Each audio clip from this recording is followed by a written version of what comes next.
Hi everyone, I'm Miss Iconic, as most of you know, and this is Mama Iconic. Hi. My mama Mia. So here we are, we're gonna have a very candid and open conversation because that's how we are.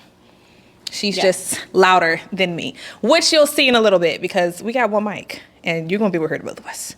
Trust and believe. So first I wanna dive into mothering. What was it like to raise me? Oh, wow. What was it like to raise you? It was very simple to raise you at first as a little girl. Of course you have the teenage years, but it was very easy because you were by yourself for 5 years before your brother came along. So it was really easy. I had all the time to educate you and instill things in you that I wanted to instill in you, and it was fantastic. And as an adult, let's skip this teenage year stuff or whatever. As an adult, was I a really tough great. teenager? You were really a tough teenager, a little bit rebellious, but not that much or whatever. You wanted to go to the Usher concerts and come back whenever you and your friend felt like it. It was one concert. But it was one concert. But other than that, you were active in high school, middle school, very intelligent, good grades. So, for the most part, piece of cake. What about adulthood? Adulthood got to be a little bit tough when you were ready to move away from home after you graduated from college. Yes. And I wasn't really ready for that, to have a child who lived in a completely different state than what I lived in. So I wasn't really ready for that. So I think that was the most challenging thing that came with adulthood, which you were around 22, 23 years old at the time. And I don't just think I was ready for you to move away. I don't think I was ready either. Backstory, I was 22 when I moved to Atlanta. I had just graduated from college with my bachelor's and I was just running from a lot. And so I went to Atlanta with no plan, no job, no apartment, no nothing, really. Nothing. And I was too grown for her to force me to stay. Yeah. So she had to let me go, but it probably was the most difficult thing, I think, for the both of us. It was. As an adult. That was painful. Yes. It hurt. Yes. Yeah, I definitely felt like a loss almost, absolutely. Like when someone's grieving when you left, to go to Atlanta. So yeah, that was that was a tough time. Anywho, so raising me wasn't too bad, but is there anything you would have done different? That's a good question. Is there anything that I would have done different? I think I would have been a little bit more sterner with you. You were so independent and had a mind of your own at such a young age. So it was really if you were determined to do something, it was very hard to deter you from whatever you were determined to do. So I think I just would have been a little bit more sterner. I don't have any regrets with you moving to Atlanta because you're so successful now, but I definitely think that I shouldn't have let you go. I think you were too young to have that type of a move happen unless you did have a career, a job already in place, a place to live already in place, then that's different, but you didn't. So I think that's the only thing. I'd have been a little bit more sterner and put my foot down when it was time to say, hey, Jaya, no. I know you're grown, but no. Let's rethink this. I am very stubborn. And I think to a good fault, but then also to a very bad fault. Moving to Atlanta the way I did was reckless, just unapologetically reckless. And I struggled a lot in ways that I wouldn't have had to ever had I had just not been so stubborn and came home. There was definitely a point where it's all right, it's time to go home. And I still just wouldn't do it. I was dead set on making Atlanta work. And this is the first time I moved to Atlanta because then I left and went to Philly for a few years and then came back. Now when I came back this time, I did it right. I had a job, I had a house, I had a car, I had everything that I needed, a reliable car at that, because my first car was terrible. It was not. I think it's definitely, it was, but I think I did it intentionally to hurt her too. I think I wanted to hurt my mom, which I feel like a lot of girls don't. I was mad at her for different things in life, and I'm hurt people, and usually I'm not vindictive, but I feel like I was with this. I'm I want to hurt her. And then even when I struggled and told her about deeper struggles later, I know she was ooh. So I think I did it on purpose. Okay. Yeah. Yeah. I think I've hurt you on purpose a lot in life, off and on. I think I wanted you to feel whatever I was feeling. Okay. Which sounds bad, out loud, but there's a lot of daughters that I hope you watch this with your mama that will admit to that. You've done things to hurt your mom intentionally, and then you end up reaping all the bad benefits of Right. doing that. You know what I mean? Right. So, yeah, I definitely think I did that on purpose. Good to know. I'm very open and honest with my mom now, probably too open. But when I was younger, I wasn't. So there was a lot of things I kept from her. So as an adult, I feel much more comfortable to tell my mom the craziest things. And I think if there's anything that I feel like you should have did different, it was probably that. Yeah. I think I wanted to be able to tell you anything as a child, and I didn't get that way till I was an adult. Yeah. And probably if I was that way as a child, you would have known more things, and you probably could have had it. You could have talked me out of certain things. Yeah. If I felt comfortable. Yeah. But I didn't. But I do now. But at the time, I didn't. So. Yes. So now we're going to step into womanhood a little bit. We're going to teeter-totter between motherhood and womanhood. But how do you think it was for you growing up as a woman in your 30s back in your day? She's not that old, but back then versus now. 30s back then opposed to now. Definitely. And when I was in my era, it was different. It was different than how it would be now for someone who was, in their 30s. It definitely was a different era. More, politics wasn't politics. Life wasn't always lifing, but you still had your struggles, but it was a different era, and, when I look back now, I don't want to change anything about my life, but I definitely think in my 30s, I definitely made some decisions that weren't the best decisions at that time for me and my children, but I made them despite that, you know, but we live and we learn. So. Absolutely. I would think that I wasn't in your generation. I feel like this generation is more ambitious in a risky way. Yeah. Like we didn't take risks. We're the type, I'm moving to Thailand. Yeah. And we're really going to move to Thailand. We're really going to make it work. Like back then, I think a lot of people stayed with their parents for a while. Like you didn't necessarily leave your hometown. Social media wasn't a thing. No. Social media is a front view of the entire world, which you guys didn't have. And I think it limited your ambition. Because I always thought my mom should have had her own daycare center, a chain by now. Like things that seem risky, but I'm like, she's literally the baby whisperer. Like it should have been a thing. But in your 30s, like, where's the capital? Where's the this? Where's the that? Like, this doesn't sound realistic for us. I'm like, you better go start that daycare. Now we would just do it. And then we vlog about it, get followers from it, like, it would be a whole thing. Yeah. So I think that also kind of, but I think the 90s was still so much better. Yeah. You weren't 30s. Yeah, I wasn't in my 30s but and my you get 90s. What I'm saying. In the 90s, I was in 20-something years old and was a mother for the first time. And in the later 90s, I had your brother. So, yeah. So by the end of, the 90s, I was a mom of two. And I definitely wanted to open up my own childcare center, but I definitely... like looking back then and now, I wouldn't do it now because I feel like where I live at is so swamped with childcare centers all over the place, and and they're just everywhere. So I definitely might have done that in my early 30s, but now no, wouldn't want to open up a daycare center. I still think you could be successful franchises, too many, other people, that have that childcare, brand, and they've just, they've increased it. It's expanded to other cities and states or whatever. So I just don't feel like you'd have to really be offering something unique and different to these prospective families that you would want to enroll in order for it to be profitable. But it has to be a you... unique. It couldn't just be me as a, my expertise in childcare. There's lots of experts in childcare. There's lots of people who have ran daycares or whatever, so they know what it is.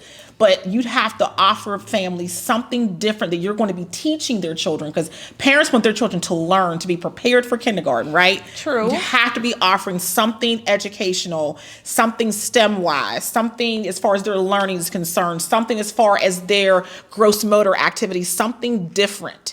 The arts, the sciences, it would have to be something that would encompass something that the other daycares aren't doing now. With 30-something years under your belt, there's nobody more qualified to do it. Yeah, but because maybe then when you were in your 30s at that time, you know what I'm saying, you had a couple of years under your belt. Now you got 3 decades. Yes, if there's anybody who could run their own daycare and do it efficiently, it would be me. But again, you want it to be profitable, and you want to expand it, from state to state. What is it that's going to bring these families, and what is unique and different about? And I feel like you listed a bunch of things. Brand, so. You just know she's not ready yet. But if we go on this same podcast next year and she got a daycare center open, don't say that I didn't help her. Right. because I would. Now we're going to switch to a more faith-based conversation. And I'm in my 30s, so I want to relate this conversation a lot to her 30s, my 30s, and also other women in their 30s. But what was your faith like in your 30s? My faith in my 30s was very new. I had been saved ever since I was probably around the age of 15, 16 years of age, is when I gave my life to Christ. I got baptized at a Baptist church. So around 15. So in my 30s, my faith would be more like a new child in Christ, like a baby in Christ, kind of thing. Like I was new to Christ. I was new to the Bible. I loved T.D. Jakes.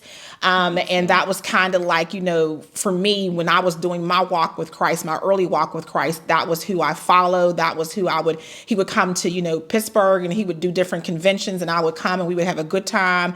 And I just love that, but I've always had a strong, I'll say, foundation as far as my faith was concerned, because my grandmother was an evangelist, and she was very well known, where we lived at, and she had a powerful anointing over her.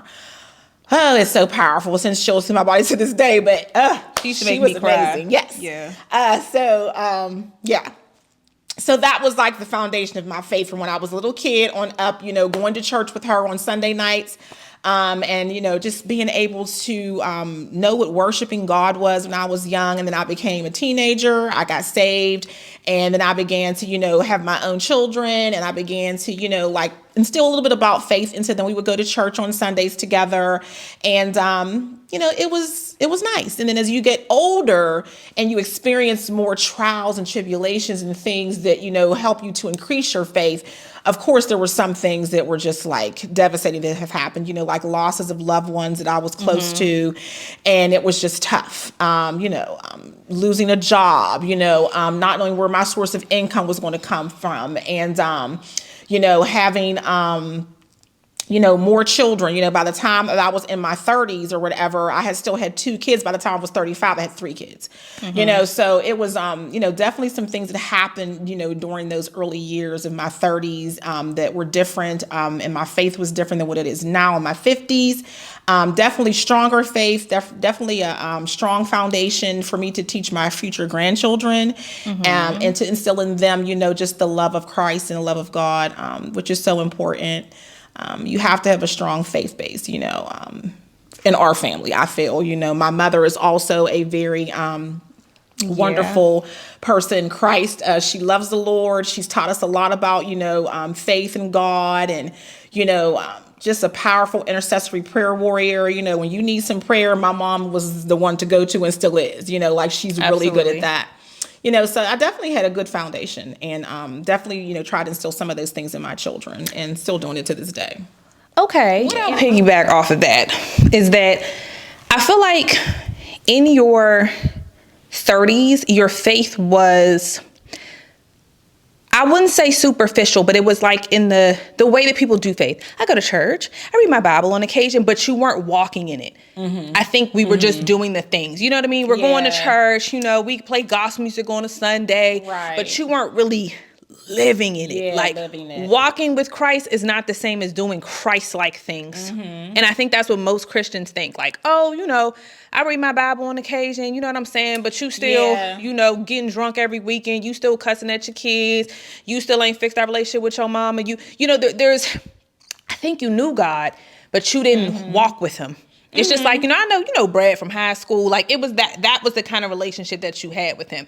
You wanted to be intentional about it. I think in theory, like deep down, you had the right idea. But I think that, and I don't think grandma was the best sometimes at showcasing what it was really like to walk with him, because she was interesting too. You know what I'm saying? Like, I've met a lot of Christians where I'm like, ooh, like if that's, then that ain't right. You know what I'm saying? So I think that kind of, it messed it up for me too. It took me a very long time to reconnect with God. Really in my 30s is when I did it again. And I grew up Christian and grew up going to church with you, but I wasn't walking with him. Right. So I think your relationship with God is long, but I think it's just now getting to the point where you're walking with him. Right. I'd say that. I agree. I agree. I think superficial is the best word, but not in that it was fake, and just that you were just doing, you were taught. You go to church and then you still go do something foul and your mama go do something foul and we all were still Christians. I think that that's how a lot of Christians grow up, which is why I think the faith is a little tainted at this point. So, yeah. I agree. Okay. We're on the same page. Yeah. Have you ever been angry with God and how did you deal with it? Angry with God. That's a good question. Even with death, I don't think I was angry with God. Even the death that I experienced early in life as a child, losing my father, losing my uncle. When I was pregnant with my son at 28 years old, I lost my grandfather, whom I love very dearly. I wasn't angry with God. I'm going to say that if I ever did get angry with God, it was when I began to experience things that, you experience in life, when you're raising your children. My son got into some trouble at a young age. And I think I was angry with God when that happened. Some other things, in the family happened, before that I think made me a little bit angry at myself as well as God. So yeah, I've experienced, a little bit of anger with God, but not too much though. We were always raised when we were younger, just never question God. Don't question him. And, but I think, it's not really about you questioning him sometimes. It's about, kind of wanting to have an understanding of why something happened. Right. But sometimes, things happen, like God is always in control. So even if we don't understand it, sometimes that's just the way that it is. That's the cards we've been dealt, So my experience is not the same. I was pissed at God most of life, probably. Okay. Like from my dad going to jail onward. Yeah. Like yeah. ruined. Like there is, to all my people who have had a parent go to prison, it's literally someone being ripped from your home. And I was young, but I was Yes. very You were intelligent, 5. very aware. Seven. I was very aware and I knew it. And because we lived in the suburbs, my dad walked me to school. Like jail seemed like something in the movies that we watched, like Home Alone, but like other people were criminals. Not my damn daddy. Other people. Right. Until it was. I think that was like, it upset our home. It changed things. It changed our lifestyle. It changed where we live. It changed everything. From the suburbs to the hood was not. And I think it's so interesting to be integrated into your own culture. I wouldn't say where I grown up before when I was, from 1 to 7 was not as cultured as the hood was. By the time we moved to Wilkinsburg, I was like, Mom, the kids are so bad. Like, what's wrong with these children? They didn't find school interesting and fun. They didn't want to be smart. I loved being smart. I was like the nerdy kid. Then they put me in special classes, advanced classes that weren't advanced where I came from. They're just advanced here. Right. And I was like a pariah on top of me not having the coolest shoes. I didn't even get black fashion. I didn't even know how to lace my Timbs. Like, this was a culture shock of my own culture. Yeah. Like, it was on top of our comfort. Like, it was I was pissed. I'm like, Lord, pissed. And then everything that happened after that, pissed. So I think that I am definitely one of those people who's honest about the fact that I haven't always been happy with God. I've been royally pissed with him, like real bad. Thought he forgot about me, thought he had lost his damn mind. Like, everything that happened, I'm like, there's no way he's around watching all of this transpire. Like, what's going on? Like, definitely was pissed. And I think that's necessary. I didn't really get to know God until this decade. Like, I feel like I knew him, like I said, superficially. I went to church. I had a Bible. I opened it on occasion. You know what I mean? That kind of sort of thing. I would pray when something really wrong happened. Like, I did all the stereotypical things that people do when they say that they're Christians. But, oh yeah, pissed. Definitely pissed. Very angry. And then when the thing happened with Malik, pissed. Like, I'm talking, not atheist, you know what I'm saying? But I was definitely like, where's this God that y'all speak of? Like, where he at? Because he don't see everything that's going on. Yeah, that was I think that was one of the toughest things that happened to me. Malik getting in trouble, Getting in trouble when he got in trouble and went to juvenile detention center for a little while. I definitely, I think I felt like I failed as a parent. Which most people would probably feel that way. You're like, what did I do? Where did I go wrong? And so, there's no perfect way to parent kids. I don't have any, but I know that there's no such thing. And I tough, feel like though. you did your best with the circumstances you had. And then there were sometimes you made it more difficult than it had to be for yourself. Right. And that's the same for me. Like, my life has been hard, some of it because of circumstances that happened, dad going here, this going da. Other things were just straight me. Just straight me complicating my life as best I could and blaming everybody for it. Like, Right. it was a mix. Yeah. But I definitely was mad at God for a very long time. Now I have a much better relationship with him, but I don't just talk to him and watch my sermons. I walk with him. I change my own ways. I stopped drinking.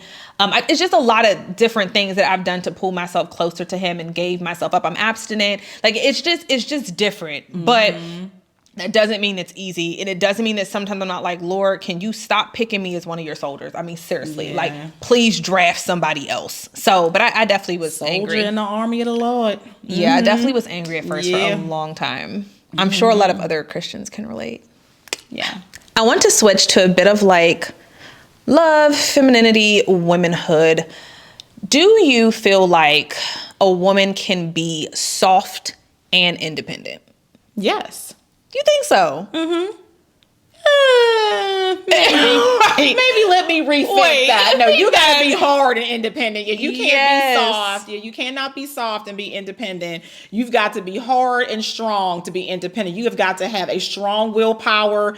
You have to have a strong determination. Like, all of those things have to be strong if you want to be independent and be on your own and be successful and do the things you need to do. Strong backbone. Yeah. Absolutely. I think Absolutely. it's very hard to be hyper independent and also be soft. And I think this is, and you can, tag in when you're ready. I think it's why I've struggled probably to date. Number one, I'm not good at picking them. We can just go ahead and throw that out there. Not the best at picking them. And it's not about like daddy issues and stuff. Like, I have a dad, love my dad. Like, I think some women do struggle with daddy issues and you're looking for that man to be the father figure you never had. It's not even that. I think for me, I'm a fixer. I'm a healer. I'm very nurturing, just like my mother is. It is not a good thing when you're dating because men that are leeches can almost smell that like blood. You know what I'm Yes. saying? Like, Just suck they the life know out of you. when they have found a woman that will take care of them and who will pour into them, even if Yes. my cup is empty. And there's been plenty of times my cup has been empty and I'm still pouring into Yes. people. So I think that, but also because I'm hyper independent, I think it does make me harder. Men have said I'm more like, nigga, like, to, pardon my French, but I feel like I'm raised by strong black women that almost remind me of men. And so maybe I don't know how to be the softest just yet base. Like, y'all be wanting women to be soft when you're giving her nothing to be soft for. You don't make her feel safe. You cannot provide for her. You cannot pray over her. Like, you want fluffy and soft and feminine when I'm still like on death row. Like, you know what I'm saying? Like, it's not even giving that. I think it's very, very hard. And I want to tell all my hyper independent women who have been told that you're hard or you're masculine, until that man gives you the safety to be soft, that is exactly how you're going to be. Because you're running households. Some of y'all are raising children. You're running businesses. Yes. You're doing too much soft. There's You are nothing in survival mode. That's what that sounds to me. You are in Absolutely. survival mode. Yes. Absolutely. You are surviving. And there's nothing Yes. soft about survival. Yes. Survival is hard. not. It is. Even with God. Yep. As we continue on our faith talk, what do you think that it means to be a woman of God? In order to be, to me, a true woman of God, you have to have a very strong foundation, and your faith has to be strong, and you have to, spend time with the Lord and have that strong relationship with him. And that means, dedicating time to prayer, dedicating time to, reading scripture, get into that Bible, build that relationship. You want him to know that you trust him. Right. You want him to know that he's the first person that you should go to, whenever you're going through something like that. Strong relationship with God requires you to do all those things. Read the Bible, spend time in the word, pray, have time, where you're actually like saying, hey, God, can we have this conversation?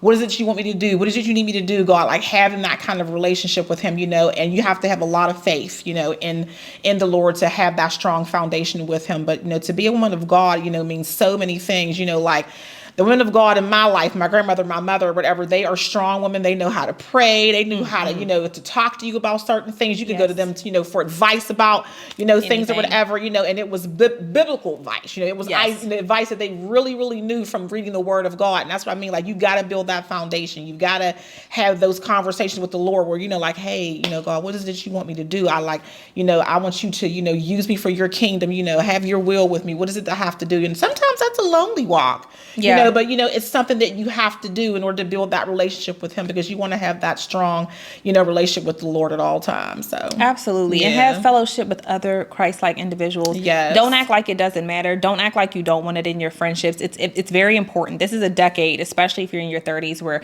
if you haven't had children, you're going to have some, you're going to get married. Later on, you may lose your parents, whatever. Like, you're going to need strong people by your side. Not necessarily like people that you don't really care too much about or don't really know how to walk in their faith. It's definitely going to be important for you to have that, and to just walk in that, to be kind to others, to not react when you know that you want to. Like, I think a woman of God is a very peaceful woman. Like, she's very calm. Like, you really can't get her out her body. She's like, okay, God got that, whatever that is. You're not going to see me out of character. It doesn't mean I'm perfect. Doesn't mean I don't snap. Doesn't mean I don't get mad. But I'm just saying, like, it's far few and in between, because God already has it handled, whatever it is. And I think talking to God about things is important. Yes. But I think also just understanding and asking God what he wants for you. Yes. It's very, very typical to tell God what you want. Oh, God, I need more money. Or, oh, God, I need a new job. Ask God, excuse me, God,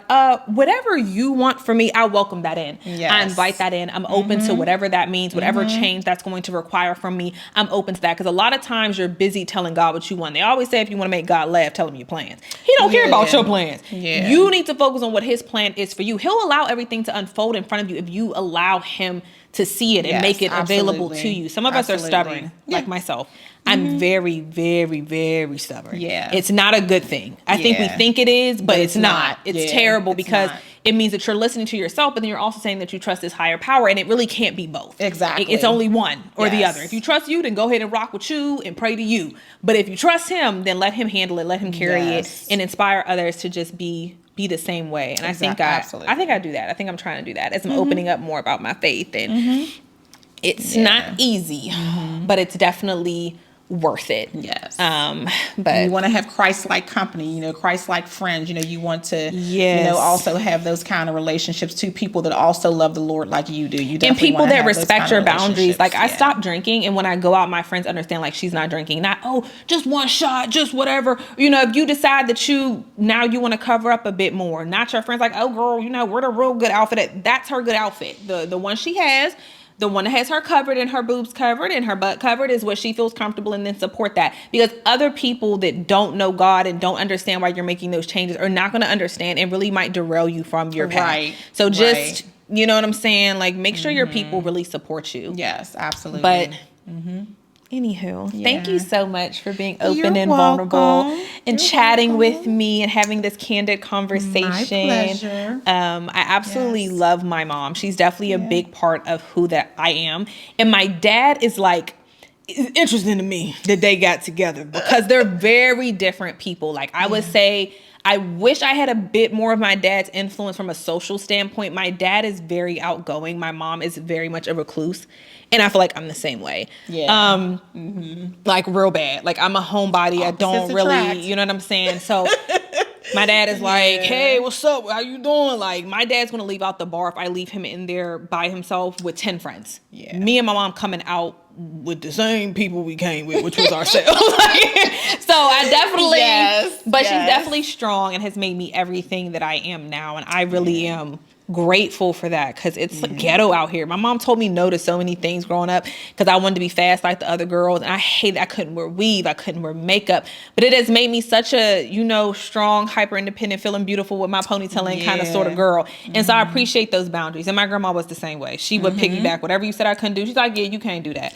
So I'm thankful for her. I'm grateful for her. And in my 30s, I definitely feel closer to her in this decade than I probably ever have. Like, you might not like your mama if you're younger and you watching this, and you're going to be this is my sworn enemy. But also have candid conversations with your mom. I've had difficult conversations with my mom. I've told my mom about herself. She's told me about herself. Don't think that you're being disrespectful as a Black child, telling your Black parents how they've affected you and whatever they've done. If it's caused you any negative, whatever, tell them. Because you're going to do it to your kids. You and need now to talk and get it out. Let them know how you feel. Her feelings going to be hurt. My feelings going to be hurt. And then we're going to move on because this is a lifetime relationship. Cutting your parents off should not be optional. Now, I'm not saying that some parents don't need to be because But I'm saying the ones where you know that y'all are just so similar that you're butting heads and you just haven't had a chance to have a candid conversation. Ask your mom, hey, mom, hey, dad, can I have a candid conversation with you about maybe something that happened when you were 16? Whatever trauma, let it out. Talk it out. Talk it out because she don't know what you don't tell her, and he don't know your dad don't know what you don't tell him. So anyway, I love you so much. Thank you for having this convo with me and visiting me. She's here in Atlanta, and until next time. Yes. Bye-bye.